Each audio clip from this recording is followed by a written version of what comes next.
How does a person decide to die in someone else's place? Not in a split second, not diving in front of a car, not pulling someone from a fire where instinct moves faster than fear. Slowly, deliberately, in advance, with time to think about it and time to take it back. In the summer of 1943, in a small occupied town in Eastern Europe, 11 women made exactly that decision. They said it out loud. They repeated it. And then something happened that almost never happens with prayers like that one. Somebody took them up on it. The town was called Nowogrodek. Before the war, it was part of Poland. Today it sits in Belarus. It was small, a market town of wooden houses and church towers, and like everywhere in that corner of Europe, the war had rolled over it twice. First, the Soviet annexation in 1939, then the German invasion in 1941. By 1943, it was a frightened place. Arrests came without warning. People disappeared. The occupiers had already murdered most of the town's Jews, and the Polish population knew perfectly well that no one was safe. In the middle of that town lived 12 nuns. They belonged to the Sisters of the Holy Family of Nazareth, and they had been in Nowogrodek since 1929, teaching, running the school, keeping the parish church going next to their chaplain, a priest named Alexander Zienkiewicz. Under the occupation, when public life shrank to almost nothing, the sisters became something like the town's spine. They were known by name, trusted, loved. In the plain, unsentimental way, small towns love the people who show up every day. Then came the night of July 17th, 1943. In one sweep, the Gestapo arrested about 120 townspeople. Fathers, husbands, sons. The word that went through Nowogrodek was as simple as it was final. They were going to be shot. Whole families braced to be widowed and orphaned at once, and the town did the only thing it had left to do. It went to the sisters. What happened next is documented because the priest who heard it survived to testify. The superior of the convent, Sister Maria Stella, came to Father Zienkiewicz and said words that have been repeated, almost unchanged ever since. My God, if sacrifice of life is needed, accept it from us, and spare those who have families.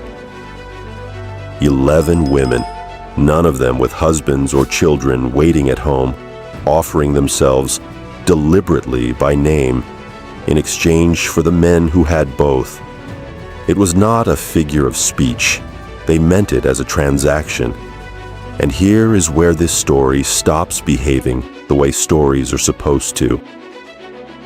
The 120 men were not executed. The plans changed abruptly, without explanation. Instead of the firing squad, the prisoners were sent to labor camps in Germany. Some of them were simply released. Men who had said goodbye to their families walked back through their own front doors. The town breathed again. You can call that coincidence. The sisters didn't. As far as they were concerned, an offer had been made and half accepted, and there was still a debt outstanding. When it looked like the Gestapo would come next for Father Zienkiewicz, the sisters renewed the offer with a logic that is almost unbearable to read. There is a greater need for a priest on this earth, they said, than for us. If 11 women calmly negotiating with death and apparently winning is already unlike any war story you've heard, take a second and hit that like button. It tells me these forgotten corners of history are worth the digging. And if you want to know what the occupiers did about an offer like that, subscribe, because the ending of this story is the reason it's still told. And it is not the ending anyone prayed for. Now stay with me. On the evening of July 31st, 1943, an order came to the convent. The sisters were to report to the local Gestapo headquarters. 11 of them went. The 12th, Sister Małgorzata Banash, was out.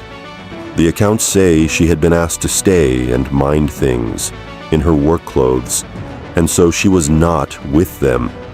Remember her. She matters. The 11 were held overnight, and at dawn on the 1st of August, they were loaded into a van and driven about 5 kilometers beyond the edge of town to a clearing in the woods. What happened there took only minutes, and it needs no description beyond the plain historical record. The 11 sisters were shot, together, and buried where they fell, in a single unmarked grave among the pines. The oldest was in her 50s, the youngest was 27. No trial, no charge, no explanation, then or ever, of exactly why that morning, why those women. But the town understood it instantly, and so did the priests they had prayed for. The offer had been accepted. The fathers of Nowogrodek lived, the priest lived. Father Zienkiewicz survived the war and spent decades telling the world precisely what the sisters had said, so that no one could later soften it into legend. The sisters had asked to be taken instead. They were. And then, for years, the story goes quiet, kept alive by one woman. Sister Małgorzata, the 12th, the one in work clothes. She did not flee. She stayed in Nowogrodek through the rest of the war, through the Soviet decades that followed, when the convent was gone and religion itself was driven underground. She found the grave in the woods. She tended it quietly, year after year, the way you'd tend a family plot. And she looked after the parish church until she died in 1966, the last of the Nazareth sisters of Nowogrodek. 11 of them were taken in a single morning. The 12th gave the rest of her life to making sure the morning was never forgotten.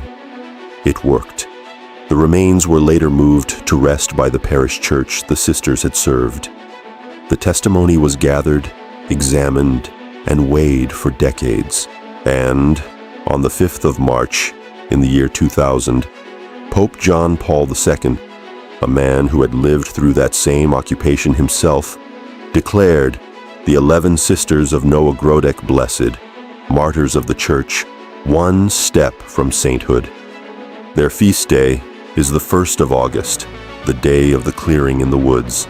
So, back to the question this story began with: how does a person decide to die in someone else's place, slowly, with time to take it back?